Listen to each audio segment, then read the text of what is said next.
Hey everybody, welcome to Getting Stoked. Want to jump in real quick and tell everyone how you can connect with the show. You can follow me on Instagram, Twitter, and Facebook for constant updates, events, and whatever ramblings and going on I might be involved with.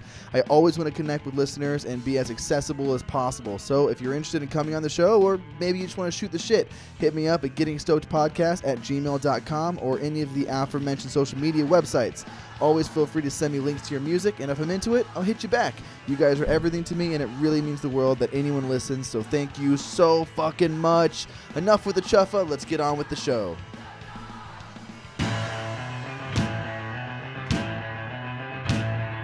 Oh, shit. Look at that, man. How's it going? It's going good. Nice to meet you. So you're the drummer, right? I'm the drummer. Welcome. Thank you. Just for I didn't know who I was going to get. I'm really happy that you're here. We're like that. We don't let you know who's going to show up. That's good, though. I like that. I like the element of surprise is strong with Fairy Bones. Gotta keep them guessing. Yeah, man. I dig the fuck out of that. Well, welcome. I hope Chelsea's okay. She's fine. She's fine? She'll be fine. Good. I'm glad. I'm definitely happy about that. So first thing that I want to mention is that release show that you guys just had, which was insane. Like, it was a lot of fun. That bill was stacked. Yes, it was. It was a good bill. Like I saw that and immediately knew that was it. The whole weekend, no one else was going to be talking about it. We knew we wanted Dullskin for a while. We were talking about that, I think, before we even made the record. We were like, we got to play with Dullskin. So, and then we've known Bear Ghost and Paper Foxes for a long time. So we were just kind of. What's the word on Paper Foxes? I've heard weird things about, like, they used to be the same as Fairy Bones, or they the same band or something. CJ and Robert, our guitar player, go way back. They've been friends, and I can't remember the original name of Paper Foxes, but CJ, I think it was Red Team. Okay. But like CJ recruited Robert to play some bass, and then their drummer kind of flaked, and they were like, "We need a drummer for a gig," and I was like, "I'll do it." So for like a good 7 or 8 months, Robert and I were the rhythm section. Wow. For the band. And it was just a 3-piece. It was way more punk, way more like faster and whatnot. And then he got Jelani and Uche and Patro and everyone, and then it kind of like mellowed out and became the kind of like dance rocky stuff that it was. Yeah, so for sure. It's been cool. It's been cool to watch it, watch them progress and stuff like that. It was a little, I'll be honest, I told CJ in the beginning, it was a little weird watching them play all the songs that we like wrote together, because I was just kind of like, it's like someone else is raising my children now. Shit. But it was cool. It was a lot of fun. That's awesome, man. We played with them a long time ago and fell in love with them. We've been playing as many shows as we can with them for so long, and seeing them progress and seeing Uche become more of a vocalist as it's gone along has also been interesting. That's one of the cooler aspects of it. It's like both Robert and I were like, yeah, this is cooler without us in it. So yeah, it was one of those things where when we saw them live, he was just singing backups originally when we first saw them, and me and my girlfriend were both like, holy shit, this guy needs to be singing a lot more than he is. And he we love, because he does accents all the time. And he's always saying, he's like, people only like us because they think I'm English and I have an English accent. I was like, hey man, do whatever you got to do to sell it. Yeah, man, whatever works. Yeah, that's crazy. Like Bear Ghost too. I've been a huge fan of Bear Ghost for a really long time. When I first heard Blaster, I first found out about them when Blaster Piece came out, and it just blew my fucking head apart. I couldn't believe it. So, yeah, they're great, and meeting them was fun, too. They're ridiculous. Yeah, they are ridiculous musicians. And it was just, like, when we were talking about putting them on the bill, we were like, should we put them on? Because they're significantly more talented than us, and we don't want to look. But then we're like, nah, who cares? Yeah, that's the way it goes, though, man. I mean, they do the best Queen covers I've ever seen. So I'm just like, the first time I saw them do it, I was like, I'm sold. Like, I'm in your pocket for the rest. Like, let's go. Yeah, the Queen cover and the Jungle Book cover too. Yeah, they do. Oh, they do some crazy Disney covers. We played one of the Guilty Pleasure shows at the Rogue Bar with them, and they did a whole mess of Disney and like NSYNC and Backstreet Boys and stuff like that. And we're that's like, awesome. Yes. Yeah, dude, they're crazy. They're so much fun. Yeah, they're super nerds though when it comes to the music, and it's like we always joke about that. We're like not that nerdy. We're not nerdy enough to be like, we need to make sure these have 7th and 9th chords and are all perfect like that. We're like, nah, whatever. So, but I definitely have a lot of respect for them and their musical knowledge. Yeah, like when I was talking to Thomas, he was telling me like, yeah, we usually have vocal practice every Thursday. I was like, you guys have a special vocal practice? Like, shit, what am I doing? Yeah. I wish I would doing that, man. Dullskin is crazy too. The first time we ever played a show with you guys. Yeah, absolutely. Please, yeah, go vape away, man, for sure. My girlfriend has mine right now. But first time we ever played with Dollskin was also the first time we played with you guys. We played this crazy weekend in Tucson. We played the Tiny Town Gallery or something like that. It was like a cement room. I remember that. You know what I'm talking about? Yep, I remember that.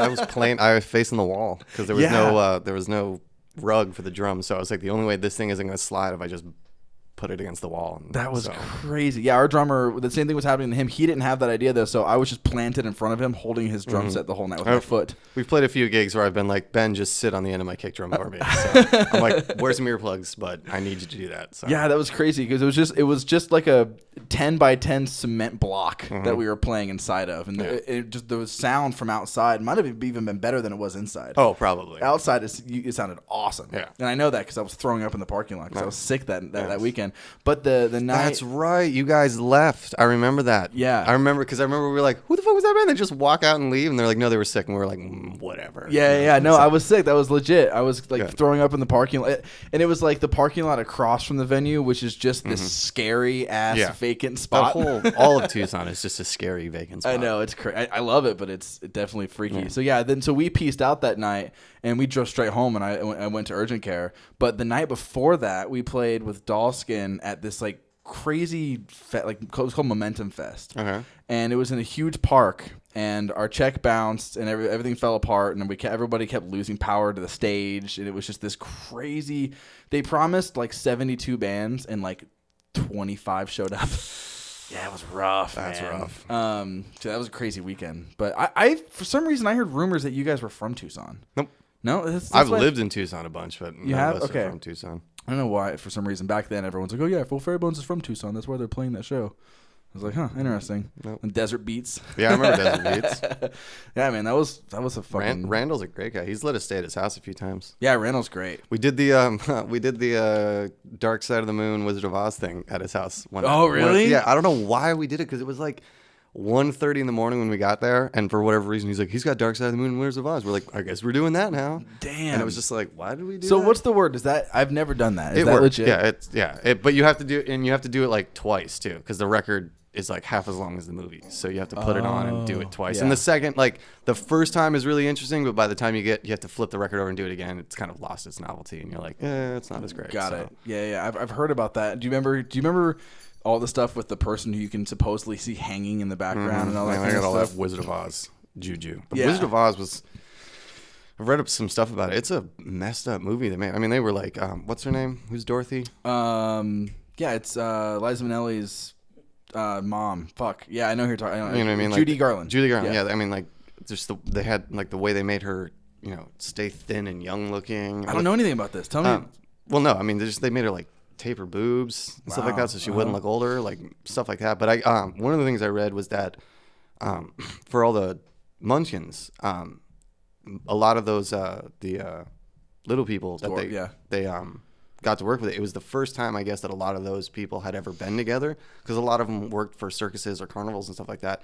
And I guess they had a huge problem with all of them like boning all the time. Nice. Because like they'd never been around that many of them before, so they were just like, what? And fuck yeah. So that's the one fact or thing that I've heard from Wizard of Oz that I've always stuck, being like, they're all screwing while they're singing these songs. That's what I would remember too. That's crazy. I wish that information would have gotten out more. I need to rewatch that movie again and see how happy all those little guys really are. Yeah, would be too. Like, yeah, that's awesome. I've never seen. Have you heard about like the they call it midget wrestling or whatever? I've never seen that before, but I've heard about it.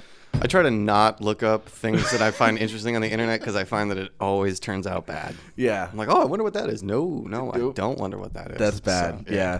I know. I was just talking to someone the other day. Someone made a meme of it's just it's like a couple's legs like pretzeled together, and then they're watching TV, and what they're watching on TV was the beginning of One Man One Jar. If you remember that video, nasty, from back in the day. No, you don't know that one? No, I remember Two Girls One Cups, but I don't remember One Guy One Jar. One Guy One Jar was just a dude that puts a this is crazy. All right, so this is just a dude who puts like a think it was a Snapple bottle in his ass. Oh, okay. And then it shatters. Oh. And then he spends the whole video just like picking it out and bleeding everywhere. Oh, that's just See, but do you remember when those videos were? I remember when like, all over the internet. The Pain Olympics. Yeah, the pain. Yeah, totally. And people tried to send me that, and I was like, y'all can go to hell. I'm not watching it. I even like pre-memes. I do love though. I don't think it'll ever get old. The 2 Girl 1 Cup's reaction videos. Yes. Those are where it's at. Yeah. The video itself, no. But watching people, especially the one with Pharrell showing it to Jay-Z. I haven't seen that one. That one's pretty good. One of the ones I like, the Mars Volta.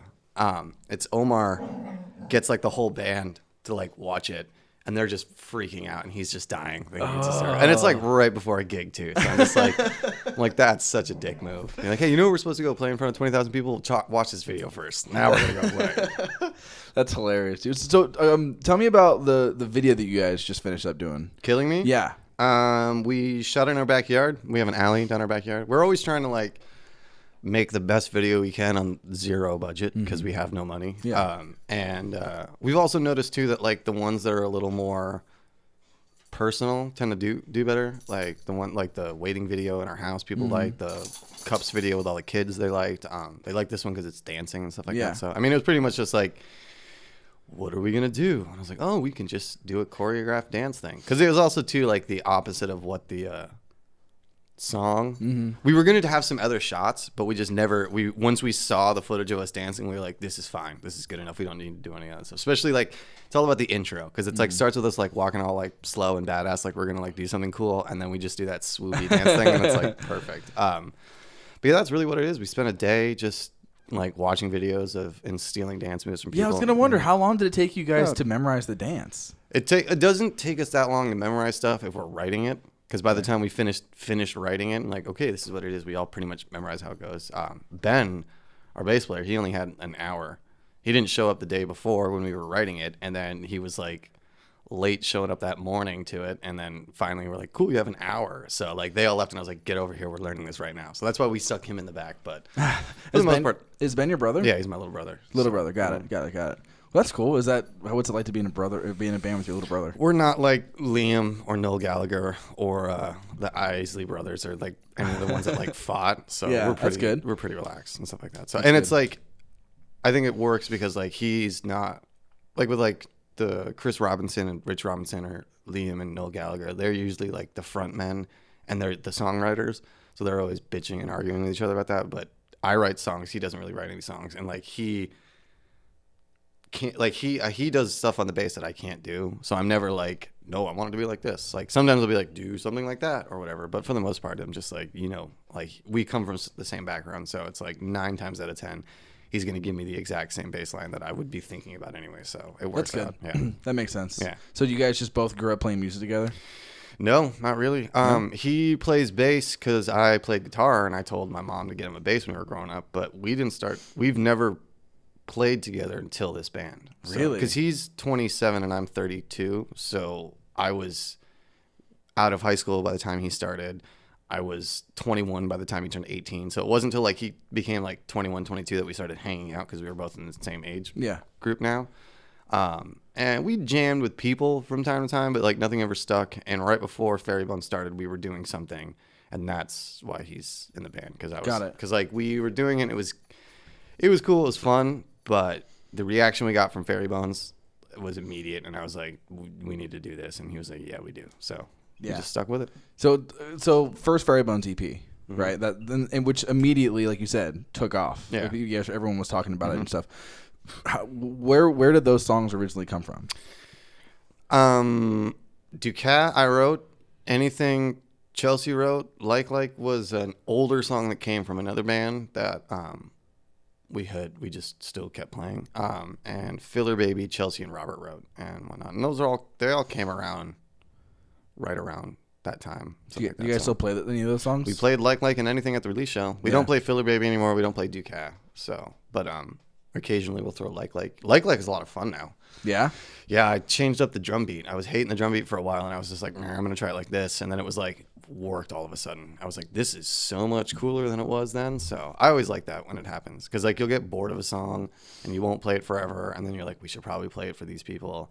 and then you relearn it, but you can't play it exactly like you did because you're in a different place, and then it becomes something else, and you're like, woohoo, it's yeah, so. Totally. Yeah, the album. I love the album cover. It's so 90s. The 0% Fun? Sorry, for the self-titled. Oh yeah, it's and like we hadn't really like learned the visual aesthetic yet. Like we've put a lot of effort into that over the last like 3 or 4 years. So yeah, you guys are really like pretty on stage. Very fashionable. Like, you got to like it's all. I mean, I think I was watching this interview with the Kills, and Jamie Hintz, the guitar player, was like, he's like, it pisses me off seeing bands go up there dressed in cargo shorts and t-shirts. It's like, this is your job. Dress like you're trying to impress people. And it's like, it's funny. I worked at Red Lobster for a long time, and I had a manager there who like taught me a lot. And you got to dress for success. And it's like, if you look at like the like old footage of us to new footage, like I used to dress up. I used to like wear like vests and ties and all that kind of stuff. And I dress down now because I'm the drummer and I can do it. Where they dress up more because it's like they, like my brother is way more fashionable now than he was 5 years ago and stuff like that. So they can look really great because I half the time take my shirt off anyways because I'm so hot back there. So I'm just like, I don't really need to worry about dressing up. No one's even really looking at me anyway, so I can just meld into the background. I mean, it makes sense. Like, it's interesting. It's very interesting though because the idea that you're at work, you should be impression. You should make an impression. It definitely makes sense. But I come from the other side of it, like growing up into punk rock music, where it's like the Descendants were awesome because they wore gym shorts and oversized T-shirts and didn't give a fuck what anybody thought of them. You know what I mean?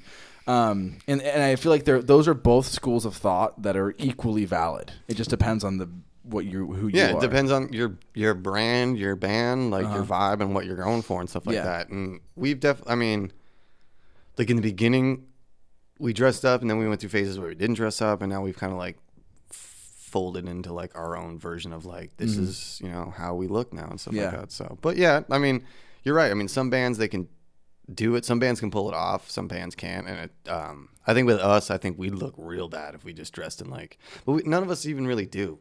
We never really dress in like weird clothes where I'd be like, sometimes like Ben wears a lot of sweatpants at home and I'd be like, don't wear that on stage. But, I mean, Chelsea joked about wearing a onesie, but I was like, you should have worn that onesie on stage. Yeah, no, the onesie would have been great. It would have been so hot, and the zipper on the back is broken, so she probably would have not enjoyed that whatsoever. But that could have been cool, like transitioning between songs, just tear apart the fucking onesie. Yeah. I mean, you've got some awesome photos. Yeah. Speaking of photos, you guys do everything with Rachel, right?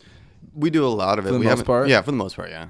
Yeah, she's a badass. She is. Yeah, she's bad. I remember we met her at Yucca Tap Room, if I'm not mistaken. She was just filming us one night, and we saw the photos, and we were like, we like you. Let's work together and stuff like that. And then ever since then. And now she's grown a ton, and it's really cool to watch her grow and like see her do new stuff and then come in and be like, well, we can try this and we can try that. And now like we know each other well enough that we're like, it's a lot easier for us to like, it was weird at first because like we're really, I don't want to say antisocial, but like, we do have issues with it of like, especially for me, like when I was younger, I was like the exuberant, talkative, like outgoing guy. But now that we've been doing this for a while, it's like hard to go out there and talk to people constantly and always being friendly. Like it really, someone commented on our waiting video once that they're like, I'd love this band a lot more if the drummer wasn't a dick. And I was just like, wow, like when was I a dick? And like a lot of the times it's like, after a show, I'm exhausted, I'm tired, I need to like get all my gear put away and all this kind of stuff. And like, I'm not in the place to like chat with people. And I can like understand how someone could think I'm rude because I don't want to talk right now. But that's been weird. Sense. But with Ray, like we've learned, like now that we're all close, it's made it a lot more fun, a lot easier and stuff like that. So once like, I feel like sometimes we might come off like we're antisocial or we're a little elitist, like we think we're better than people, but it's like completely the opposite of that. But it's just like we're still learning how to like properly express ourselves to people, so they be like, oh yeah, no, they're not dicks, they're nice people. So no, that makes sense. We're cool once you get to know us. That's good. Yeah. Yeah, well, I mean, but it also doesn't help that like when it comes to the idea of people thinking that you're elitist or whatever, it's a lot of that I think it's just because you're one of the top bands right now in Phoenix, which is like, of course people are gonna feel that way. Oh yeah, no, if you're under scrutiny. If they're hating you, you're doing something right. So. Yeah. But I mean, that's the thing, you're under scrutiny not only because you're popular, but because you're kind of at the top of this game, I guess, where everybody wants to get to a certain spot. Yeah. Like, if you were past that, like if you kind of became an even bigger band on a bigger like international level, no longer does anybody give a fuck. Yeah. But you're like right in this spot where everyone's like, no, I can get there too. Fuck these guys because of that. Like you're like almost to where people don't give a fuck anymore. Yeah, it's a weird thing. Yeah, it's like no one cares about you. Then everyone cares about you when you're seen. Then you break on the national level, no one cares about you again. Then you get to the top of that, and then everyone wants to kill you. It's like, so it's either be obscure and loved or popular and hated. You were talking about the waiting video earlier, and I definitely wanted to talk about that because that video is fucking bonkers. It was bonkers. We shot 2 videos that day. Really? Yeah, the Whipping Boy video. I don't think it's online anymore. Chelsea took it off, but it was like we shot 2 videos in one day, and that was the only time we ever did that, and we'll never do it again. That's crazy. But it was like it took forever to like wait. We were waiting a lot on the waiting video, so it's just like it was like a white backdrop, and we just had all of our friends that were there just sing the lyrics to the song and stuff like that, and we all cut it up and stuff like that. But yeah, the waiting video was bonkers. Like we had to like tear apart the house, rip everything apart. We had to like run through it like 4 or 5 times before we actually shot it and got it right and stuff like that. And then we had to do all the backyard stuff, and I don't think the clowns were happy with us. You don't think so? Why? No, I can't remember why. Maybe because there wasn't enough clowns in the video. I can't remember. I just remember being like, I don't think they're happy with us. You didn't meet the clown code. Yeah, you have to be inclusive with the clowns. They were cool. It was fun. I remember it was the first video we finished, and I was just like, I mean, we did anything right before that, but we did that, and I was just like, wow, that was when we realized, especially Ben and I, that we like making music videos. That it's like, this can be fun, you know. So. You can tell that Fairy Bones likes making music videos because all your music videos are awesome. Yeah, we like, because, you know, you got to do whatever you can to stand out. And it's like, a lot of it too is like looking around at the scene itself and being like, what is nobody else doing? What do we need to do to stand out? And that's like, Chelsea's like our secret weapon when it comes to that stuff. Mm-hmm. She'll like dream a lot of them too. She'll be like, really? I woke up from a dream, and she's like, we have to do this. And we're like, okay, that's what we're doing. So nice. Got it. That's awesome. A lot of it is dreamlike. Was that kind of how the whole like Alice in Wonderland thing came about? Notes from Wonderland. Yeah. That was, we knew Brandon McGill, who's the body painter, and we wanted to do something with him because we had done the Java photo shoot because we had a spread in Java during Dramabot, and he did the face painting for our faces, and we did that. We did that with Jim Hesterman, the photographer. He also, Rachel Smith and Jim Hesterman shot, what's it called? The Notes from Wonderland video. Got it. But that was a long video shoot. I could tell. It was because it was like we shot it in November or December in this like warehouse, so it was like freezing fucking cold, and like Chelsea and Ben didn't have that much makeup, but like Robert and I got body painted for like 4.5 hours. So I showed up at like 6 o'clock in the morning, not 6, early. It was like 7 or 8, and I just got body painted all day, freezing cold. Then we have to do all this stuff, and I used to smoke hookah a lot. I didn't smoke hookah for like 6 years prior to that video shoot, and then I had to sit there and smoke an entire hookah by myself to like get those shots for the Caterpillar, and they're like, give me more O-rings, give me the blah blah blah. I was so sick afterwards. I just got done, and I was like the day, like your dad caught you smoking. Pretty much, like the day we did all of Robert and Chelsea's footage in one day. So like while that was going on, I was like running around like managing stuff, making sure everyone had what they needed. On the day I got body painted, Chelsea was doing that. And after I was done my scenes, I was like, I'm laying the fuck down. I can't do this right now. I feel like total garbage. And I was like, I haven't smoked a hookah since then, and I probably never will. But fuck. I know as we're doing it, I was like, God, I remember why I hate this so much. So what was it like being body painted? Cold. Yeah. Cold and wet, and then all the latex stuff. Like I was that completely naked? No, okay. I was just top half. And afterwards, I was like, I had to like peel. I was peeling latex off me for like a week and a half. It was like ripping out the body hairs. I was like, I had to like shave my arms and all that kind of stuff. So damn, that was not a lot of fun. But I liked the body painting. That was fun. So yeah, the video looks spectacular. The video is great. A lot of fun. That was also one of the ones we had like a general idea for, because we were like, they called it Notes from Wonderland, even though the song has nothing to do with Alice in Wonderland. We were like, it's got Wonderland in the title, so let's just do that. So yeah, no, it worked out super well. It's awesome. And I forgot to mention the other thing. The waiting video's got tons of like cameos of Phoenix people in it. Jam's in it. Paper Foxes are in it. Yeah, I know, and Patro's in it. Who else is in it? I can't think of everyone that was there. Yeah, there's a lot. But yeah, there was a lot. And it's funny, all of that is silent. Yeah. What you don't realize is like when all that is filming is going on, there's no sound. Like Chelsea has a phone playing the song, so we know where we are, but all those people freaking out in that room. Everything was quiet. No one was making a sound. Because when we were shooting it, they were making tons of noise, and we couldn't hear the cues and all that stuff. So Chelsea would come in and be like, y'all need to shut the fuck up because we're doing this right now. So you just look like I'm having fun, but don't make a sound. So the whole time they're all jumping around. It's all quiet. That's awesome. I'm going to have to rewatch that video and keep that in mind. So, yeah, because like the whole first...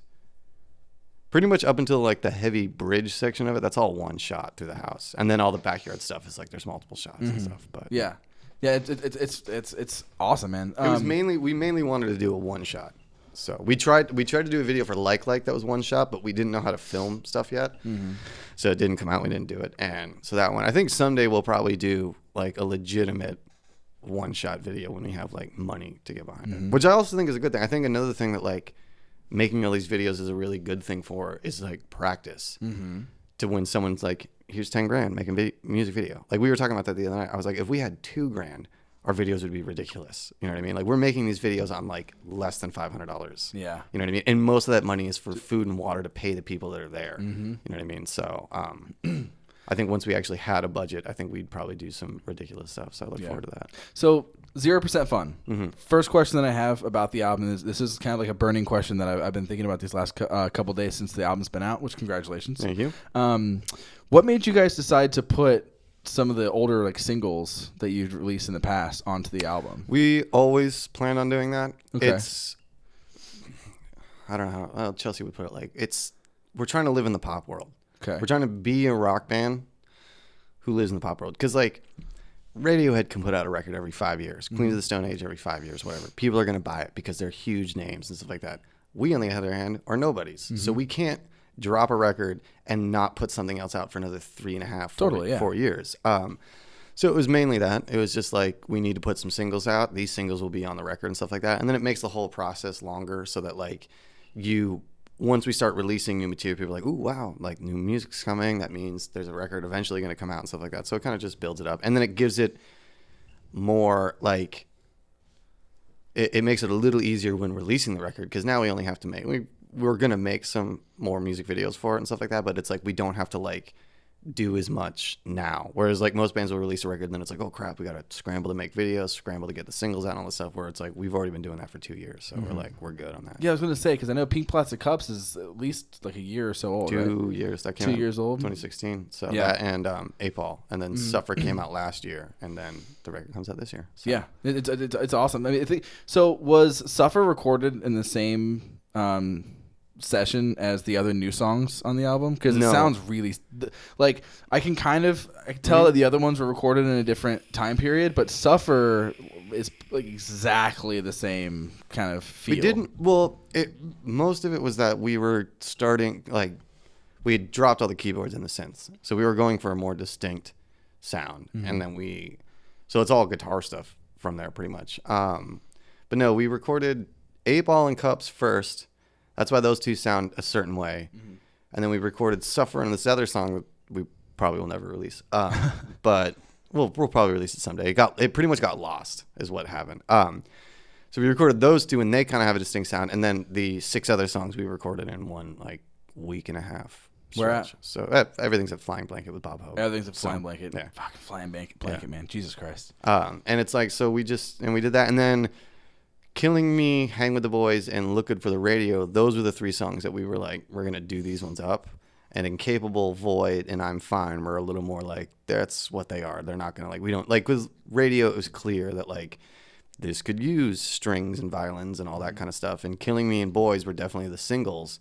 So we were like, we need to do those up. And then the other ones, we were like, they're like, we don't need to do them up. They're not going to be singles. Like, they're good just the way they are, kind of stuff like that. So got it. I actually like those Into the Void, I'm Fine, and Incapable the most on the record, because it's like we did them and then we recorded all 6 songs and spent most of the time working on Radio, Killing Me, and Boys, and then took 2.5, almost 3 weeks off before we could get back in to finish mixing those other 3. And so I hadn't listened to them in 3.5 weeks, and then I listened to them and I was like, wow, these are like, I love Into the Void. I think that's my favorite song on the record. Yeah, what was the hardest song to record? None of them really. None of them? That's good. They were pretty easy. I mean, we all honestly, the hardest one was probably Cups to record on the record, because that's the one that changed the most. Every other song is pretty much exact. Like we did like Bob cut a few bits here and there in Suffer just to streamline it a little bit more, but that was not Heartbreak Cups. It's in a sense the same song, but like the guitar solo didn't exist. The way the choruses work, it was much more of a folky kind of a thing, where it was just like A B A B A B, where like Bob was like, well, you need a bridge, you need some different stuff in here. So that one was hard because we had to relearn it in like 15 minutes and then record it. So I always hate doing that. So, but I feel like I always, when it comes to, I always feel like our songs or of anything that I'm a part of isn't really finished until we go into the studio, because we always end up changing so much stuff and writing so much in the studio without meaning to. And especially if you have a good producer or you're working with somebody who tells you this awesome melody or something like that in the background, then from then on you can't not hear it there, you know? This record, like most of the songs are exactly the way we wrote them. We didn't, because like Chelsea and I are the main songwriters, and we worked at like writing better songs. Like Look Good on the Radio is 3 or 4 years old. Like I wrote that a while ago, and it was like it had one type of lyrics, it was in one key, that changed 3 or 4 times. I rewrote the lyrics with Chelsea because they were like, they didn't fit the chorus. Like we were at a party at a friend's house, and we were talking outside to this girl, and she said, "You got to look good for the radio." And I was like, that is too good, I need that. So we wrote that down and I wrote the song to it, but like it didn't make sense. Like the story didn't tell, like worked with that. And Chelsea's like, we got to rewrite that. So then I like sat down with her and was like she had the line in the second verse, like make the club go boom boom. She was like not for that for a while, but I was like, it works. And finally she was like, yeah. But so we sat down and I was like, well, what is this song? She's like, well, it's obviously about the music industry and looking good, and that's where we got all that stuff for. And but yeah, I was gonna say none of them were really like, I'm Fine didn't really change. Into the Void is pretty much exactly, he added a little bit extra at the end when that little guitar solo bit comes back, but other than that, like it's the same thing. That's awesome. Incapable didn't change at all. You mentioned something earlier about a song that didn't come out. How many songs ended up on the cutting room floor? Just that one. Just that one? What is that song's called Future Kind. We played it for a while.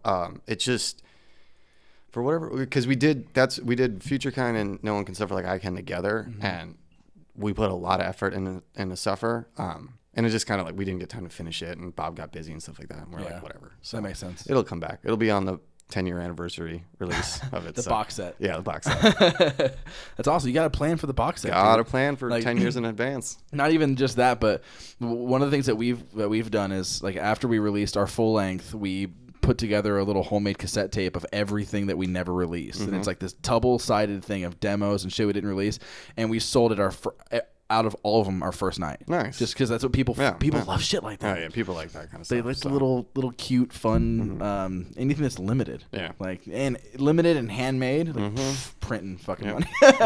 Pretty much. They love that shit, dude. But it's also fun to make it that way too. Like, let's see here. Yeah, man, it's the album. First of all, also 0% fun. Where's the idea? Where's the title come from? The song "No One Can Suffer Like I Can." That was its original title, 0% fun. Oh, and that's really? because I'm 0% fun. Got it. They always making fun of me about that for Really? whatever reason. Like you're 0% fun or whatever. Why? Because we just rip on each other. So I mean, like Dramabot was my nickname for Chelsea at that time. Oh, like, really? Such a Dramabot, and we're like, there's the album title. we're trying to come up with the next album. We do that. We don't. Most bands will come to the album title later on, where we don't start making a record till we have the title. So like we were like, we're gonna make a record, and as soon as we said Dramabot, it was like all of a sudden we had a date. The songs were good to go. 0% Fun was the same way. As soon as we realized we're calling it 0% Fun, it just starts to snowball. So we're trying to like, for future references, our next record is going to be called "We're Happy, We're Rich, We're Famous, Everything Is Fine," because it's like it tends to like bring that vibe into it, and we've been like, we need to stop like naming these things like a heavy name that we have to like live through. It's like it needs to be light and fun, like money. Just Kyle the next one, we have money, so just money comes to us. Or something. So yeah, that's fucking awesome. Is now on the album cover? Is that really blood?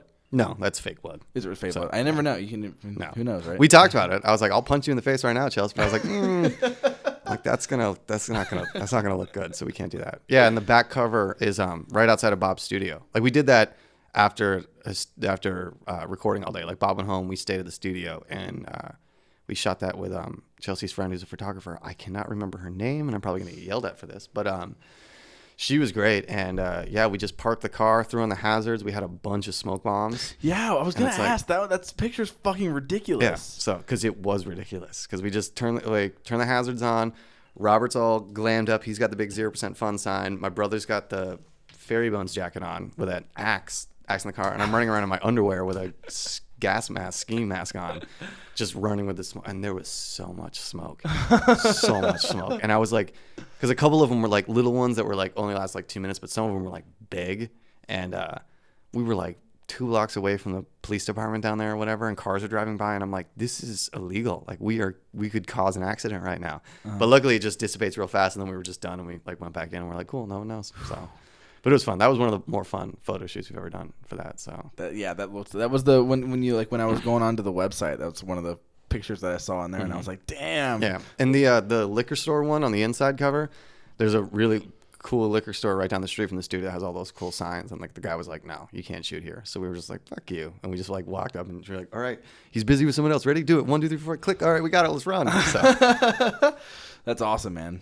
Maybe you should send him a copy. Yeah, we're trying to be as rebellious as we can in small little increments, little things where you can't really get arrested. Yeah, we're not like crazy. I'm the only one in the band who hasn't been arrested. So really, yeah, I'm gonna keep that strong. Good for you. I know. I haven't been arrested either. The rest of you guys are all horrible people. I did tons of shit growing up that I like could have been arrested for, but I just never got caught, and a lot of my idiot friends got caught. And it's just like, dude, just don't be an idiot. Yeah, don't get caught. I shoplifted like crazy when I was a teenager. I never shoplifted. I was a band geek in high school. So literally like 4 years of high school, I was usually at school till 9 o'clock at night doing band stuff. Damn. So, yeah. What'd you play? Drumline. Oh, drumline. Yeah, I did snare. I don't know why I asked. Yeah. So yeah, that was I just actually, random side story. I ran into this guy named Rob, who I was on drumline with in high school today. I was at work this morning, and I heard this voice, and I look up, and it's him, and I was like, Rob Doherty? And he looks at me, and he comes in with a guy that comes as a regular at this place, and looks at me, he's like, hey, you remember that kid I always told you about in high school who used to torture and beat up all the time? He's like, that's this guy right here. And I was like, oh my God. But yeah, I haven't seen him forever. But yeah, huge high school band geek. Paradise Valley? Paradise Valley. Where those kids just got caught doing the swastika body or whatever. What? I haven't heard You didn't see that? Like a bunch of kids laid down in the shape of a swastika, and it was all over the news or whatever. Was it like a prank or? I don't know. They're just dumb. White nationalists or something? It's teenagers. They're dumb idiots who think something would be funny and it's not. But yeah, so I saw that on the news, and all my PV friends were like, way to go, PV. I was like, what a trash heap of a school. That's the thing, though, man. My friends and I did all manner of stupid, offensive. But cell phones didn't exist. Exactly. That's the thing. I look at these kids these days, and I'm like, I feel so bad for you. Because if any, like, because I'm 5 years older than the rest of the people in the band. It was like cell phones were kind of a thing when they started high school, where like the first Sidekick didn't come out till I was after high school. So like I had one Motorola going into high school. I couldn't text. It was like the little green screen that all you could see was like the number that was calling you or whatever. But I'm so happy I didn't have to deal with all that crap. Yeah, you had like the phones you could play Snake on. Yeah, that was about it. It's like I've got so many memories that are just memories, and like I've texted a few of my friends being like, "Aren't you glad cell phones didn't exist when we were kids?" He's like, "Yeah, because we'd all be in jail." Fuck yeah, me too. I was not only was I an idiot, but I was so just ambitious about my idiocy, and I wanted to take everything to the next level, and I was such an attention whore. And yeah, because you're young, and that's what kids do. Yeah, so. I had a video camera, and I put everything on YouTube and stuff like. That's the crazy thing is I was already more industrious and ambitious with my fuckery than everybody else was by making videos and putting them on YouTube all the time. Imagine if I had fucking Instagram or Snapchat or Facebook. Like, I would have absolutely gotten in even more trouble than I did back then. Which I got suspended from high school. Yeah, because I fucking. I was just this popped into my head because I was talking to one of my old friends from back in the day, and I got suspended from high school for taking a video of me prank calling the principal and putting it on YouTube. Nice. And then somewhere down, and that video was online for like 6 months. Nice. And no one cared, no one said anything because it had no views because no one gave a shit. But I pissed somebody off who knew about it, so that was their way of like getting back at me. When I was in high school, a couple of my friends, they had one of the teachers log in to the school's computer system or whatever, and we drove around the school, and they hacked into our account and changed the scrolling marquee because it used to say teaching is the oldest profession. They changed it to prostitution is the oldest profession. So That was I wasn't a part of that, but I remember seeing that at school one day being like, somebody's going to get fired for that. So. That's fucking awesome, man. I love, that was like my favorite moment ever was there was a senior prank, and this was like, obviously school shootings. So this would have been in 2010. And school shootings were already like a huge thing that was happening, but it wasn't like it is now. So 2010, someone lights firecrackers in the hallway and sets off the smoke alarms. None of our thoughts were gunfire because we weren't thinking about that at that time, you know. So we were kind of like, what the fuck? We're kind of almost excited about it. And turned out someone broke off all the sprinkler heads and lit off firecrackers. That way the water would just shoot in a straight torrent down as opposed to dissipating or whatever. So they flooded the entire wing of the school, and there was just like, it was just, the whole thing was in wreckage and entropy, and and all the water was falling down the staircases, and it was like Donnie Darko. It was the coolest moment of my life.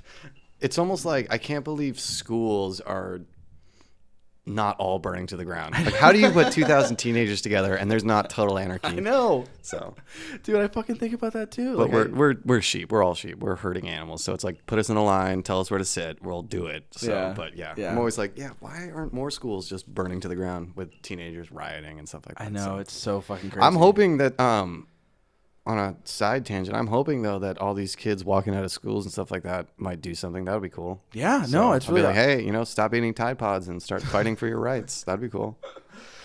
Fucking the Tide Pod thing is so bad. It's so bad. We weren't any better. No, I know we weren't. We just didn't have fucking stuff. Yeah, exactly. That's the beauty of it. It's like we do stupid stuff, and you'd talk about it to your friends for years, but no one ever has to rewatch it and anything like that. Yeah, I know. You can always just tell stories and get together and drink. And the world was so much better. Yeah, I know, man. I think I've been thinking about that for some reason. I've just been thinking about that lately and talking to old friends. I wish I would have dissented more in high school. I wish I would have rebelled a lot more than I did, because I ended up just dropping out and getting my GED anyway. So what the fuck? Like, why didn't I just do way worse stuff than I did? I wish I would have. I was, like I said, I was always a band geek. I didn't really like hang out. Well, I hung out with kids, but like I got caught smoking weed when I was like 15. Yeah. Oh man. So I get caught smoking weed with my friends, like, and it's on videotape. I actually have it on videotape. Nice. And 10, 12, 15 years later, I don't even know, I'm driving around with my mom, my cousin, and my aunt. And my mom just randomly brings up, she's like, remember when I caught you smoking weed? She's like, I thought you were smoking cigarettes. So that's why I got so mad at you. And when I realized it was weed, I was like, I just have to stay mad at him because I've already yelled at him. So I just carried that around for a long time. So that's funny. But what's the story here? Where were you guys smoking weed at? Oh, we were smoking at his house, and we came back to my house. But we were like 3 hours late. So she's all mad and stuff like that. So damn.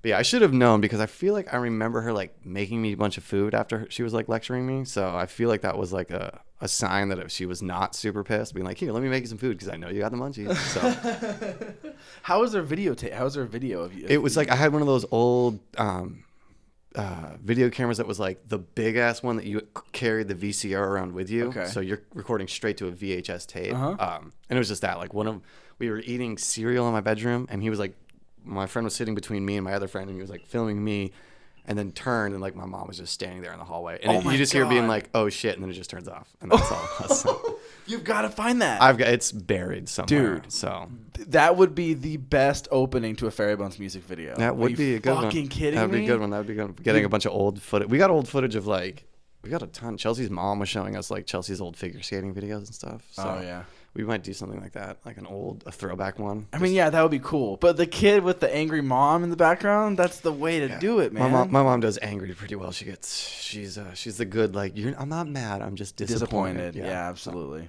Yeah, no, that works way more. Yeah. But then to tie it back into the record, the world is 0% fun, and that's kind of where the title came from. So it just started making more sense. Like, I was someone filmed the release show, and I was just watching it today, and I love it when we're asking people, we're like, on a scale of 0 to 100, how much fun are you having? Everyone's like, 0. We're like, that's right. That's awesome. Mind control. It's called marketing. Yeah, fucking no, it works really well. I like that you guys have such a grind when it comes to that stuff. You can tell that you're smart when it comes to the business aspect of it. Yeah, that's Chelsea. She's our secret weapon. Really? Yeah. So I mean, like, I mean, I know she's the secret weapon as far as aesthetics go or whatever, but like even as far as like theorizing and stuff like that. Oh yeah, she's like, I mean, all the music videos, all the imagery, the fact, I mean, our website, I mean, everything, like everything digital, she is the master of. And it's like, that's one of the main reasons that I joined her and Robert in the first place, is because I was just like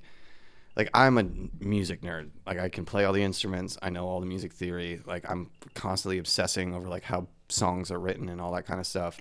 But I don't know anything about the business side of it. And if it wasn't for her, like I think when my brother and I came together with her and Robert, it's like her and Robert are the colorful, interesting to look at. They know the business a lot better. They know the marketing concept of it. They know how to like.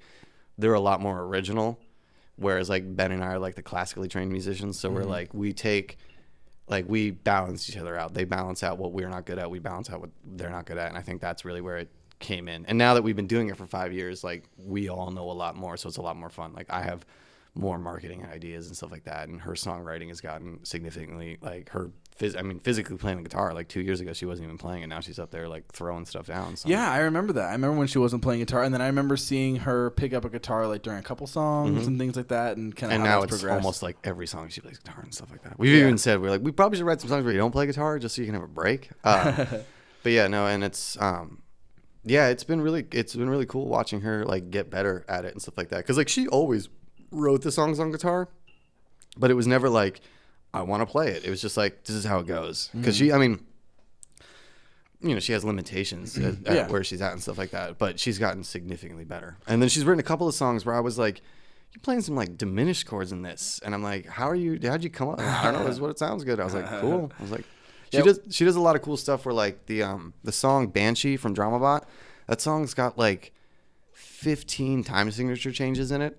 It goes from like 6/4 to 12/8, 4/4, 8/8, all these weird things. And like I didn't notice that when we were learning it and writing. And like that's another one of the songs that like that didn't change at all. That's literally exactly what she wrote, and we played it the same way. And it wasn't until I listened to it I was like, that's a lot of stuff going on in this song that like I would never think to do and stuff like that. So I really like that about her writing and stuff like that. That she's like sometimes like knowing too much can like really ruin. I agree. You know what I mean? You thinking too hard, where she doesn't think, she just feels it, and I'm like, cool. So yeah, the more I've noticed a lot of my friends who went on to ASU or something like that to learn to go take music classes. Every single one of them, without fail, is just drained and fucking hates music. Of my band program in high school was one of the best in the country when I went through. Of that, I can think of each year there was 200 kids in the band. So of the 800 kids I probably met through marching band, I want to say I know maybe of 4 of them that still play music. Yeah. And it's like I specifically didn't go to college for music for that reason. I was like, I'm not going to go and get it ruined playing a bunch of classical music that I'm not interested in. So it took me a long time. I mean, it took me 10 years to find Chelsea and Robert before stuff like that. So I've definitely had the waiting game for a long time. Yeah, so. I just had this memory when I first met you guys and saw you guys. Chelsea was wearing a fucking banging trench coat. It was like this huge trench coat that was as tall as her. I think I know what coat you're talking about. Yeah. It was like this really I was like, oh, you're the singer of like, because I saw like the like a few music videos, and she looks like this crazy kind of big personality, and then it's just like this just like short person in a trench coat. That's where it comes from. So she's got less body to deal with, so she has more energy to like expand on the universe. And no, it's awesome, man. She's definitely like a huge fucking personality here and everything like that. So now, as far as traveling goes, have you guys done much touring in the past at all? Yeah, we've done a ton of touring. We toured with Highly Suspect for 2.5 weeks. That's right. I remember that. We've done 3 2.5-week tours on our own, 4 or 5 week tours, and then months of just weekend warrior stuff. Going to Flag or Tucson or going out to LA for a few days and stuff like that. So we're not gonna do as much touring this time around because we're tired of playing to nobody. Yeah. And we kind of realized that it's like. It's kind of a double-edged sword because it's like you need to get out there and play to like keep your chops up, but you also like want people to show up because places aren't going to have you back if 5 people show up and stuff like that. And especially on like Monday nights, like we're not big enough to like sell a place out on a Monday night. Maybe a Friday or Saturday if we have time. And on top of that too, it's like good God, you know how many posters we've made and sent to venues that never get put up? Never, you know what I mean? So it's like, and we're noticing with like when we did that Super Bowl commercial, like that's the most interaction we've ever gotten on Instagram and Facebook in our lives. We were just like, okay. I mean, aside from like music videos and stuff like that, but we were like, there's something here. Like I think this next phase of us is more focused on just our social media content and whatnot and just growing that so we can, because it's like, I mean, we noticed our Spotify listeners jumped 400 in a day because of 0% Fun. So we were like, now we've got almost 800 people listening to us each month. So I'm like, why don't we just keep doing that? Because it's like we get more and more people online paying attention to us. Then we can see like, oh, look, you know, Baltimore has a big following. They want us to come. We'll go out to Baltimore. So now monthly listeners, is that different than followers? I'm not sure. Yeah, I don't really know that stuff. I think it's the same thing pretty much. I think that's what they call it. Instead of saying followers, they say monthly listeners, whatever. So yeah, that makes sense. Yeah, man. I was one of them. I don't think I was following you guys on Spotify until 0% Fun, because the 0% Fun hustle was so fucking intense. It was everywhere. That was really intense. Like I was surprised. I knew something was up when Chels posted the photo that says 0% Fun is coming or whatever. That's it. That's all she did. And within one day, we had like 20 interviews that were like, we're blah, blah, blah. And it was just like, okay, people obviously want to listen to this. I mean, we got our first full page in New Times. I mean, we did 4 interviews with the New Times last week alone and stuff like that. And that was really cool. And it's definitely like, you know, and then on top of it too, it's like we've learned how to do it better. We know how to take better pictures. I love in the New Times article where it says, if you didn't like our first record, you'll probably like this one. I like that and too. It's like, because it's true. It's like we had no idea what we were doing back then. We still don't have very much of an idea, but we have at least made enough mistakes to like know how to do it somewhat better and stuff like that. Yeah, so. what was the shift? Like what makes, because the music back then is way different. Even Chelsea's singing style, like Chelsea still sounds like her, but it was much more operatic back then, and almost kind of like almost reminded me of some of the really weird psychedelic doom metal bands that I listened to. You know what I mean, like Sabbath Assembly and shit like that. And she still has that signature vibrato, like that's her, but it's not nearly as like grandiose. I guess. Like where's the shift? It's much really poppier now. It was. I mean, a lot of it was. Dramabot was so all over the place. And I mean, we'd play shows where like we'd play 2 songs on guitar, 2 songs on keyboard. Then Ben and Robert would switch for 2 songs, and they'd switch back for 2 songs. Then there'd be no more keyboards, and it was like too much. Like we're too all over the place. It was just a streamlining it, just being like, call the keyboards. We don't need those right now, and we'll just do the guitar stuff. And Shell started playing guitar, and it got a little grungier and a little more. We're getting more comfortable with who we are. Like Dramabot was like, Fairy Bones is here, and now it's like, yes, we're still Fairy Bones. Here's a new record. Let's play it. You know, so is that Yab Yuck article fake or real? It is. Yes. Okay, that's what I thought. We like to say it's real, so we got Sorry pride to for shatter that illusion. We got pride for the haters. So yeah, I thought that was really funny. I couldn't tell if that was like real or not. I had a feeling it wasn't. It's real. Yeah, it's real. But I think it's like, I don't know the guy personally, but I think it's like exaggerated to make it a little more fun, but I don't think he likes us. I don't care. So I mean, if you saw that picture Chelsea posted about the reviews of Fairy Bones, where it's just like they suck ass twice over or whatever, I love that. So I mean, and it's funny, like people can hate on us all they want because we're just sitting around in the house laughing about it. We're like, oh my god, that was good, save that one. So we're gonna those are legit. Those are legit haters. Hater comments. So we're just gonna do that from now on to like use that to like promote our stuff and stuff like that. Men's not bad. I've heard reviews of us that were supposed to be positive that made me like, oh, it's kind of shitty. Like actually, like, well, it's nice too, because like for a long time I didn't put myself out there because I was afraid of people judging me and stuff like that. So it's like a lot easier for me to be the drummer behind someone because I'm not the face of it or whatever. Yeah. But in 5 years, I don't think I've ever had anyone come up to me in my face and say anything negative about us. I've had like friends give us constructive criticism because they know that I want that. I'm like, what do we need to work on? But it's like for 5 years, I've had just be, oh, it's so great. I love it. It's so amazing. So amazing. So it's like when somebody actually takes the time to like write something out to shit on us, it's like, thank you. Like, let me hear this. You know what I mean? Because sometimes you can't tell. Like I've had people say they love it and love it. And I'm like, you hear it so much, you're kind of like, do you like this, or are you just being nice to me? Because like you can tell me if you don't like it. I don't care. Yeah. Like, I'm still going to do it. So. I heard this. Well, the other thing is people always say great job, great show, whether they've seen the fucking show or not. You know what I mean? Yeah. But I was thinking about this, like there was a review that we got. It was positive, but they said, this is kind of like, I don't know if it was Waves or Fiddler or The Garden. I think it was The Garden, and they were like, this is kind of like the album that you would listen to if you and your friends were going to go to the Gardens concert or Waves concert, but got too high to go. And I was like, fuck you. I don't know how I should take that. But like, I'm so fucking happy. We're not playing that like surf shit anymore, and I'm so fucking happy. Like that's one of those things where we did that real hard, and we were really into that, and then it was just like, well, we're all done with this. Time to actually play music that, instead of like stylizing our music around an external idea, let's just start making music. I even remember the first night we all got together, we were like, I don't even think we talked about what are we going to sound like. It's just like, let's just write some songs. It's awesome. And it's like, we spent 3 months just writing, and then we just started playing shows like 5 nights a week. And that's all we did. That's how you do, man. Like that fucking just playing like 50 shows in your It's in like, year. I honestly kind of hate it now that we can't do that. Me too. It's like me too. You have to like see I think this next phase is going to like grow into it, but like you don't really have to practice if you're playing 5 shows a week. Yeah. Uh-huh. You know what I mean? But when you're playing one show every 2.5 months, it's like you have to practice, and it gets real difficult to do that. But we've been living together for 4.5 years now, so it's like it gets hard. The whole band? Yeah. Wow. So so it gets harder as time goes on to like keep that momentum going.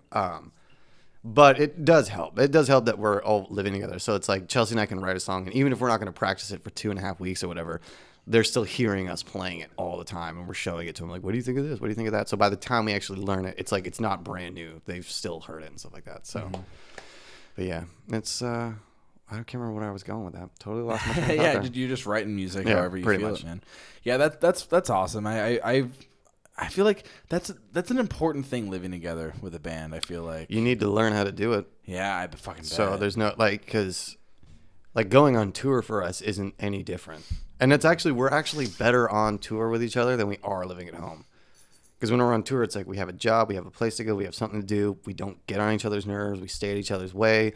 If someone's pissy, we give them space. But it's like when we're at home, we're not really thinking that way. So it's like we can get on each other's nerves at home. But yeah, that was my biggest worry. I think we were originally going to live together at one point, and we decided not to because we just didn't want to fucking end up hating each other. Well, it worked because I mean, like Chelsea and Robert have lived together for 5 years before we met them, and then my brother's my brother. So it wasn't like I think like I always come back to it. It's like the reason why Fairy Bones works is because it was 2 halves coming together and not 4 random people. That makes sense. So there was like they could hold on to each other. Ben and I could hold on to each other, and then as we've gotten closer, now we're like a unit. Whereas before it was like 2 halves, so it was a lot easier. Because I've done enough bands where it's like 4 random people, or like 2 people are friends, and then it's 2 other random guys or whatever, and those are always difficult. Yeah, that was weird with me. When I came into we technically founded it together, but Josh and Austin were in a band for 4 fucking years before that, and I was the new guy. And at the time we had another guitar player who all 3 of them had been friends for years, and I had known of them, and I knew Josh because he was I knew his old band and whatever, but I fucking wasn't friends with them. So coming into it, the whole like first 7 months was like, they hate me. I'm so such an outsider. Yeah.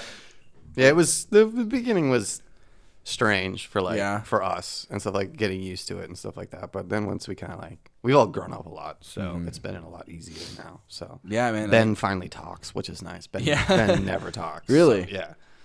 But it's nice. Yeah, like he's even talking into a microphone now, so that's even on stage. Yeah. Oh yeah. Nice. Ben's the kind of guy. And I think it's going to get better as he gets older. Ben's the kind of guy that like won't say anything for like 45 minutes, but then he'll say the one thing that like everyone dies laughing at. When we were playing, I know those guys.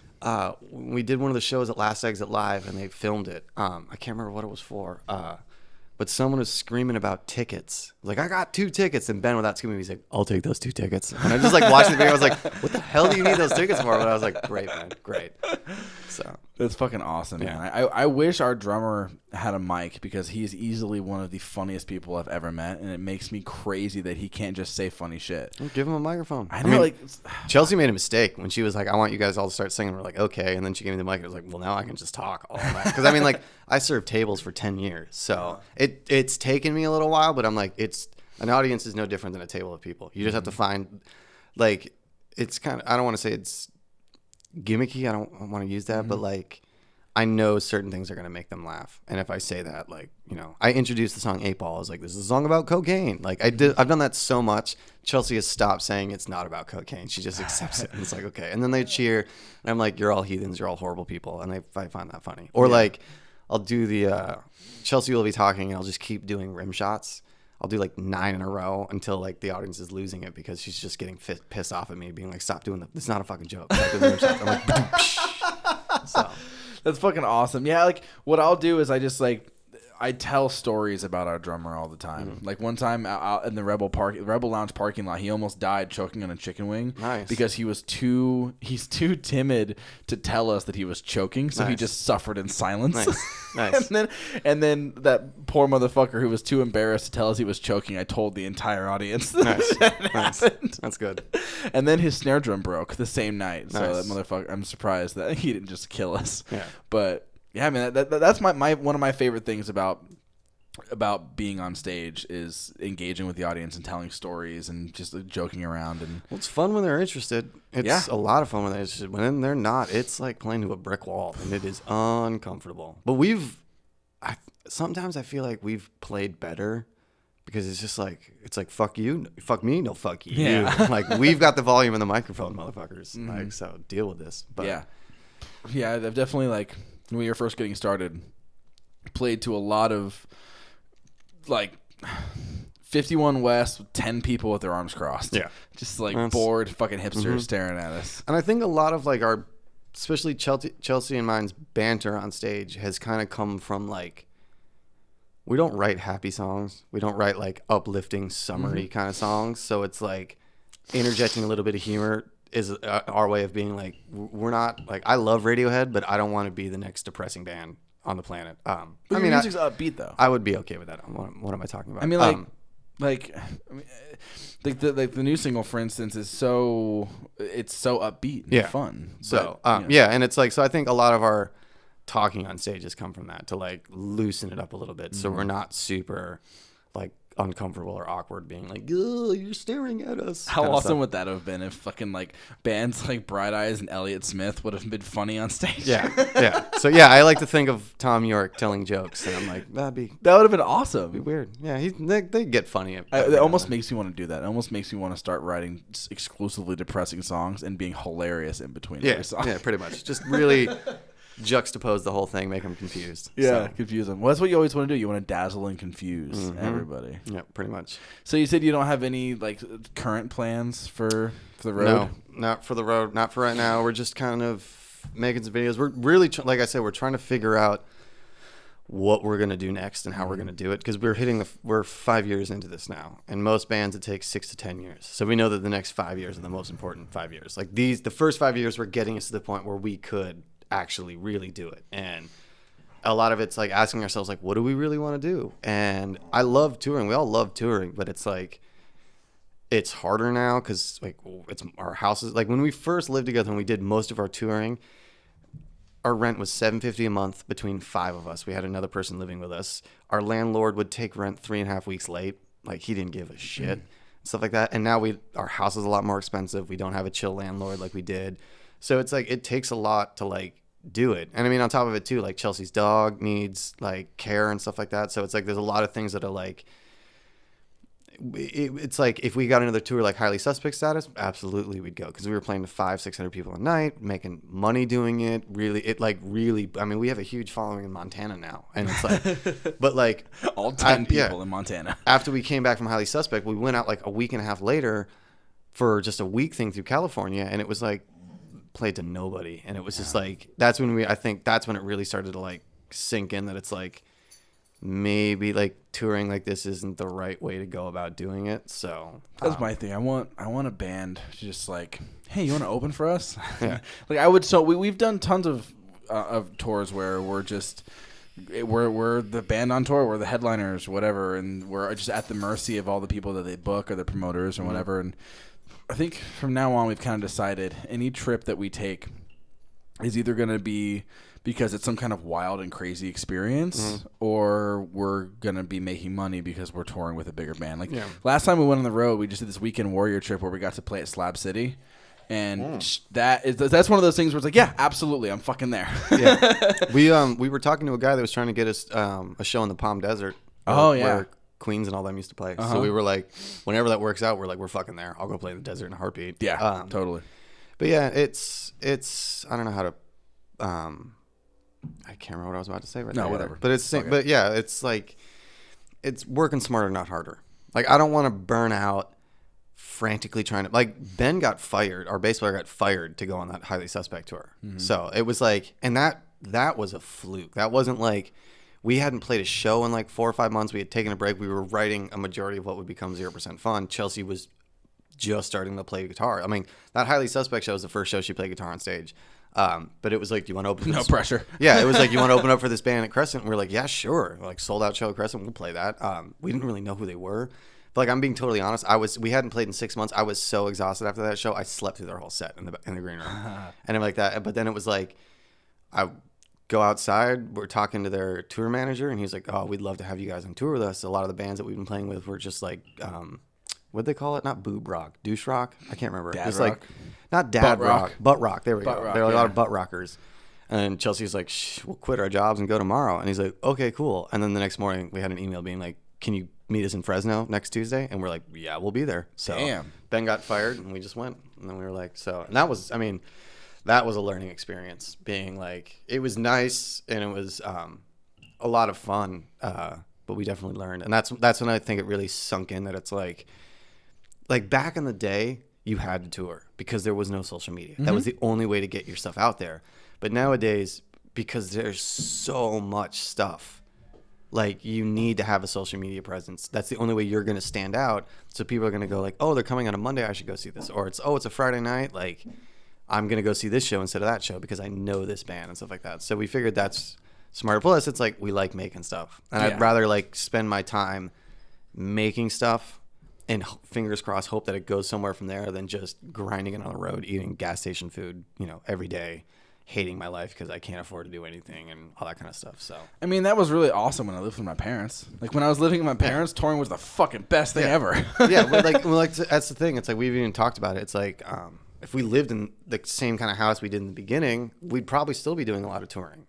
But it's just, nowadays it's like everything. I mean, it's like, we got to work, you got to pay bills, and then making records aren't cheap. Buying the merch and all that kind of stuff isn't cheap. So it's like we made money on the show, but like, we're still in the hole from making the records. So it's like, we're not even close to making a profit yet. Yeah, dude. When I saw that you guys were headlining at Crescent, I was like, "Holy shit!" And it was Psycho Steve too, which is definitely that had to have been helpful. Yeah, no, he's a badass. He's it was nice. He was talking to me in Tucson. We were playing a show about, like, he gets really bummed out seeing bands that like don't bust their ass trying to sell out the show and stuff like that. And it's like, it's hard. I mean, we had like 300 people come to the show, so we didn't even sell it out, but it's like, it was still like the biggest show we've ever done. And it was like, it was really affirming, being like, cool, people still like us, and they want to come see us and stuff like that. So that makes it feel good. And I feel like now that we're starting to get a handle on like our image and our songwriting and all that stuff, I'm like, now I think it's just all uphill from here. Like, we're just now it's the waiting game of just the right song at the right time with the right video at the right place, and then it's like, boom, then people know about you and you can do something with it and stuff like that. So fuck yeah, dude. Because it's better to, like, also too, like, we've talked about it, that it's like,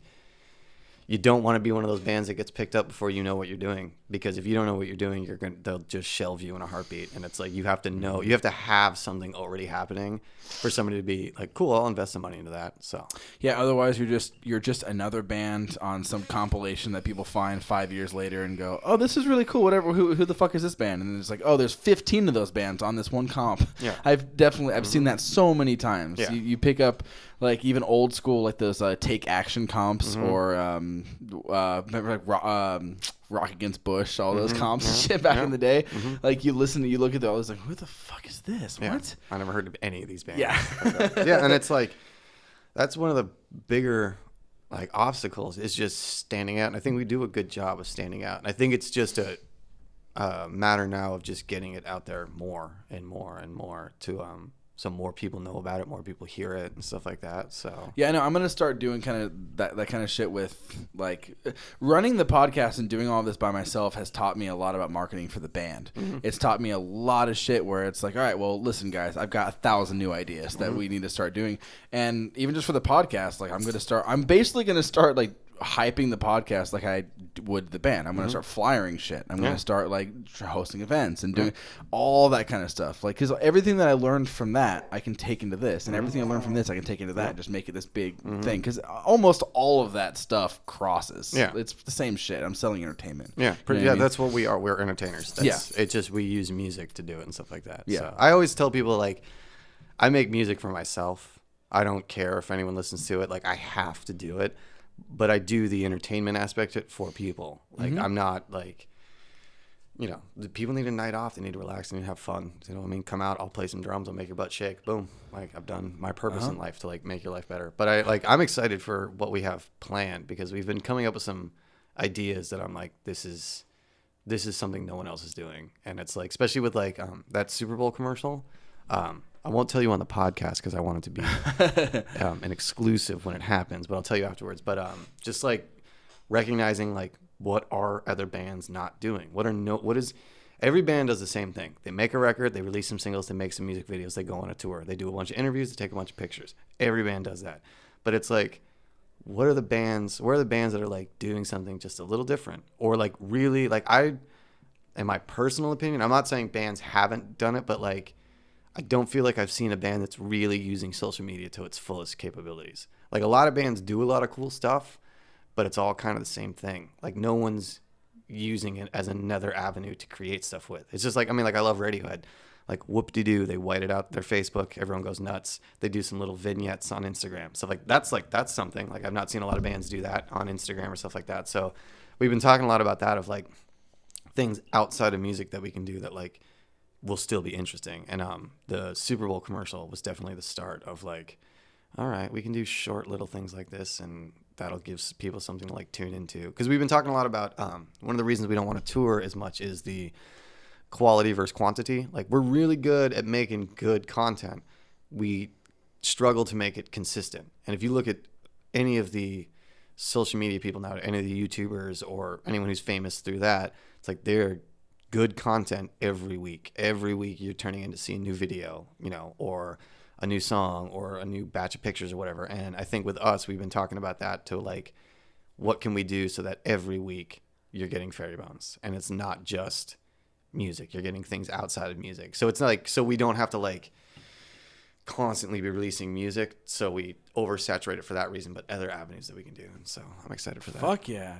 See, fuck. See, now I have to reroute all my thoughts and fix my fucking whole plan on everything. Because I never really thought about that. Because I feel like everyone, because of all the algorithms, and everybody is so fucking upset, and everybody is so confused and angry that social media had kind of took the power away from us that we had originally. Mm-hmm. Everybody's been so focused on we're so fucked that no one's really talking about fuck them. How can we go around this? Mm-hmm. And now I'm like, I have to think about a bunch of shit. Like you can still play with it and do all kinds of new kind of crazy shit. So I mean, yeah, and it's like one of the things we've been working on more is like Instagram and Snapchat. Just like Gary Vaynerchuk, you know? Oh yeah, Gary. I mean, he talks about documenting over creating. Like a lot of people freak out because they're like, I can't write. And I write songs every day. It doesn't mean I'm going to write a banger every day. You know what I mean? It's like we can create stuff every day. It doesn't mean it's going to be good. And instead of doing that, it's like you release the good content when you have it. Otherwise, you're just documenting it. It's just Instagram stories all day long. You know, we're working on a new song. We're doing this. We're doing that. We're doing this. And that's a way to like give people content that every day they can go on their Instagram and there's going to be 4 or 5 stories to listen to by Fairy Bones. So you're getting it every day. And then once a week, once a month, you know what I mean? You're getting something that's bigger and meant to be like watched and stuff like that. So fuck. Everybody who's listening to this better be fucking doing some shit. Yeah, that's awesome, man. Yeah, because it's like it's a job. Like the more we do this, the more I'm realizing like I work 35 hours a week. So I'm like 35 hours a week. I'm going to somebody else to make them money so I can pay my bills and stuff like that.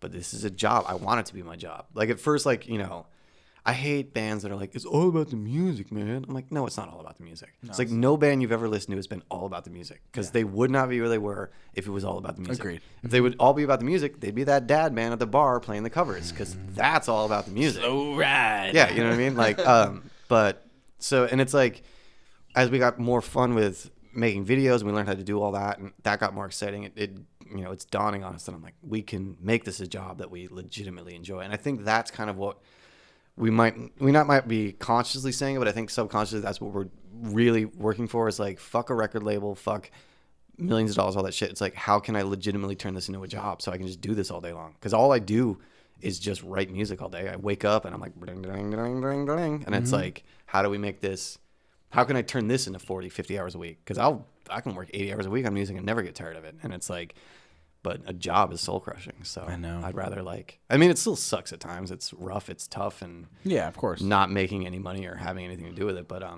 for the most part, it's like, the more we do it, the more we want to do it. So that's good. You know, I think we're in a good place right now too. Cause it's like one of those, like we had a little like dip right before we released the record where we're like, is anyone even coming? We haven't sold any tickets. Nobody likes us. We're horrible, blah, blah, blah. And then it was like to go through the show and be like, we still got this. Like people like it. They like this record. They like this music significantly more than they like the other music and stuff like that. So now it's really like, we can do this. Like we just got to keep pushing.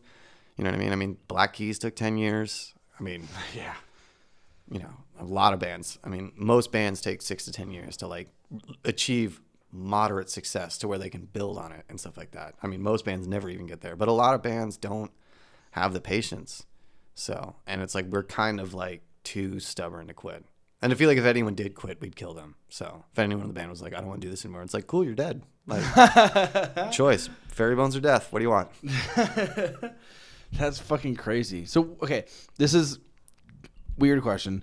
Where do you think the line is between making music that you want to make versus making the music that you know will just make it a job, where you will absolutely, you know what I mean? Like, is that kind of a crazy question?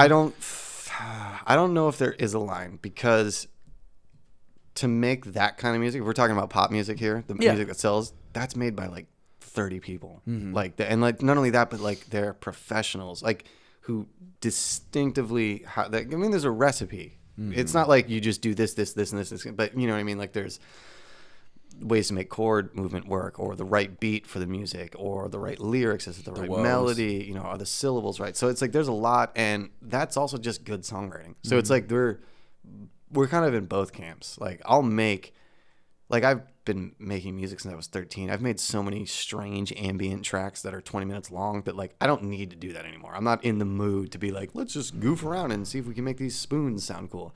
Because now it's like I'm a sucker for just a good written song. If like a 4-year-old can sing it, like that's good. Like we love ABBA. We listen to ABBA on the road all the time. I mean, pretty much any new pop song that comes out, like I'm dissecting it the second it comes out. Like Demi Lovato's new record is amazing and stuff like that. I love Chelsea and I specifically love all the Max Martin stuff, all the 90s pops. I've been getting into all the Brill Building stuff from like the late 50s, early 60s. So that was like the last time America had like a hit factory making machine. Yeah. But then that was the same thing back in the day. They're just trying to write the best songs possible. And I think nowadays too, with like bands like 21 Pilots and a lot of the new stuff that's coming out, that it's like you could really do anything. And if it's honest, well written, well recorded, and you can get it out there, it's like I mean, Chelsea's got this book called The Hitmakers, and it pretty much states that like the only reason anything gets famous is because people hear about it. That's really it. Like you can have a terrible song that everybody hears, you know, look what you made me do. You know what I mean? Like that song's huge. What was that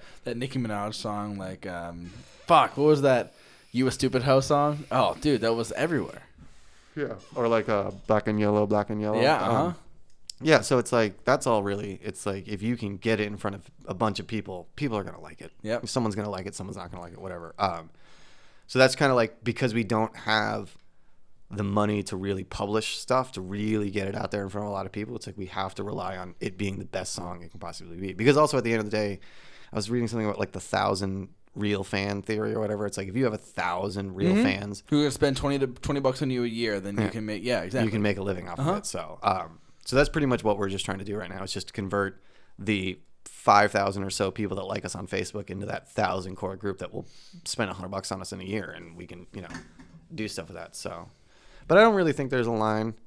I think some people, I don't know. Honestly, I think if there is a line, I think it's a line between bands that are conscious of the audience and bands that aren't conscious of an audience. You know what I mean? It's like I've seen so many bands that I'm like, you don't give a shit that I'm watching you. You're staring at your feet. You're playing a bunch of shit about yourself that's like not trying to relate to anyone else, or it's super specific to you, and it's like, or it's like just noodle central. Like, I don't give a shit how fast you can play on the guitar or the drums or the bass. Like, I don't care. If I can't dance to it, I'm not gonna like this. So I think there's two bands. I think there's bands that are conscious of an audience and want to entertain people and give them a show. You know what I mean? Because like it ties back to what I said earlier. Like, I write music for myself. I'm not sitting there thinking like, are people gonna like this or whatever? I'm like, this is what I want to write. But when we go up on stage, I'm doing the best I can for the audience. I practice my ass off so I can play my shit backwards and forwards, dress up, make sure there's good lights and all that kind of stuff. So I think that's really where the line is. Yeah, that makes sense. I remember John Mayer saying that he makes half his record for him, half his record for the record company, and I feel like it's a way to go. Mm-hmm. I mean, for sure. I've always said that. I've always repeated the quote that selling out is when you make the record you're told to make instead of making the record that you want to make, which is an old Henry Rollins quote, and that's kind of how I feel about it too. Like, as long as you're making what you make, if it sells, awesome, good for you. But as long as you're not making the record that you're being told to make because it'll make this much money, or you've got producers rewriting your fucking parts because they think that it'll fit their algorithm for what's popular or whatever. Yeah. So long as it's coming from you, who gives a shit? Yeah. Maybe you musically you think in pop terms. Good for you. Yeah, I mean, it's funny because it's like, I mean, like I grew up on like Zappa and jazz and stuff, so it's like pop music was like the opposite. And now I'm older and I'm just like, all I want to listen to is pop music. Really? Like I hate. Like, there's so many bands that like are kind of doing cool stuff, but it's also kind of just like somebody else. Like it just sounds like, well, I mean, and so I'll usually get bored of that. But with pop music, I'm just like, it's good. Like I love, we love Miley Cyrus, Demi Lovato. The new Kesha record's pretty good. New Kesha record's great. I love new Lady Gaga, the latest Lady Gaga record. I love that Joanne record. Well, that's oh god. The first song on that record, Ayo, it's got Josh Homme from Queens of the Stone Age. That's the only song I don't like. Oh really? Yeah. The first time I heard that song, I was like, this song is amazing. And I like looked at Robert and I was like, I will put money down that that's Josh Homme. And he's like, no way Homme would work with Gaga. And I was like, money right now. And then I'm like, woohoo, I was right. That's awesome. But yeah, so I mean, that's an example too of like, that's the kind of music. Iggy Pop's on the fucking Kesha's Warrior record. Yeah, that was the thing too. I was like, fuck Kesha, this is stupid. All the TikTok bullshit. This is ridiculous. I'm not into this. But then when I found out that Iggy was on the album and she was working with Flaming Lips and shit like that, I was like, all right, if Iggy's down, I'm down. Yeah, who the fuck am I? Like if Iggy fucking Pop is cool with Kesha, who the fuck am I to say I'm not cool with Kesha? Yeah, pretty much. But yeah, I've always I guess, and it's like with songwriting too. It's like there's an art. It's easy to. Everyone thinks it's so hard to write a song. It's not. Give me one chord, strum it. I can just vamp words or whatever. Boom, you got a song. But to like really write something that is like that seamless and just sounds so effortless and just perfectly flows through everything. It's like I'm literally trying to do that with every song I write, and I'm just hoping one day one of them is like, there we go, because it's like.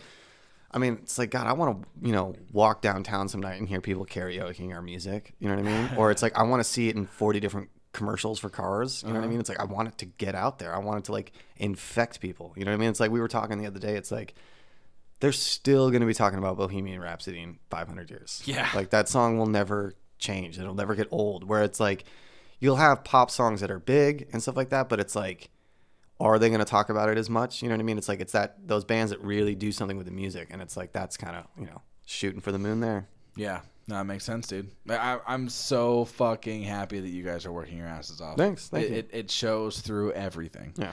So I'm happy that you're here, man. Thanks for coming on the show. Thank you. It's been a pleasure. Good. I'm glad we can hang out and make it work and chill. I love your shirt, by the way. Thank you. God Save the Queen shirt with got Freddie Mercury. Got that in London last year. Really? Yeah. Me and Chelsea went to London. So. Oh, I think I saw pictures from that. Yep. Nice. We visited her grandma and stuff like that. So, yeah, that was a crazy. I don't know how much time you got left. No, we have last quick story. Like, this is when I knew something. Don't make it quick. This is when I knew something was happening with Fairy Bones. So I leave London a week before Chelsea. I land in Phoenix, turn my phone on. I've got like 50 missed calls, like 20 text messages from everybody being like, "Are you and Chelsea okay? Are you and Chelsea okay?" And I was like, "What the fuck is going on?" First message I get, though, is from Chelsea being like, "I'm fine, just to let you know everything's okay. I'm okay." I'm like, all right. I get out, someone picks him up. That was when the London terror attack happened, the dude with the knife-wielding psychopath, whatever.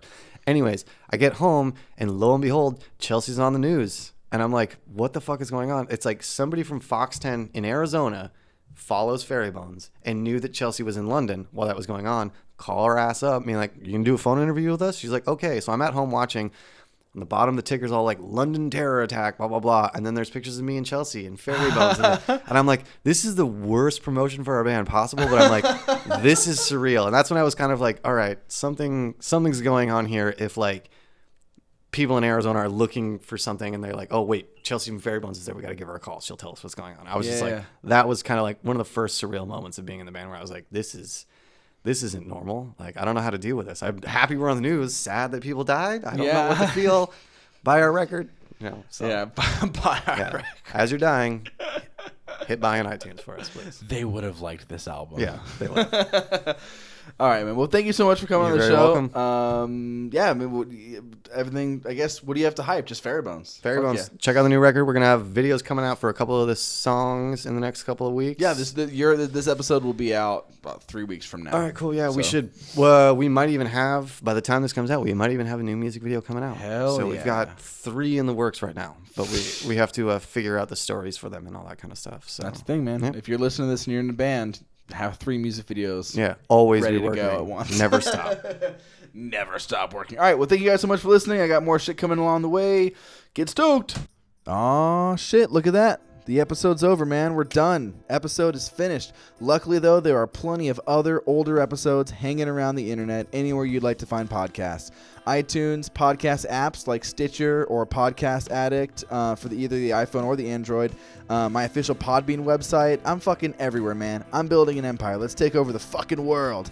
Anyway, if you've made it this far, I truly appreciate you and encourage you to please reach out and say hello. I'm serious about this, guys. I really want to connect with my listeners. So whether you want to come on the show or not, drop me a line. Hit me an email at gettingstokedpodcast@gmail.com, or you can hit me up on social media, Facebook, Instagram, Twitter. I think that's it, man. Thank you guys so much for listening. It really, I know I harp on it so much, but it really truly means everything. So thank you. Get stoked.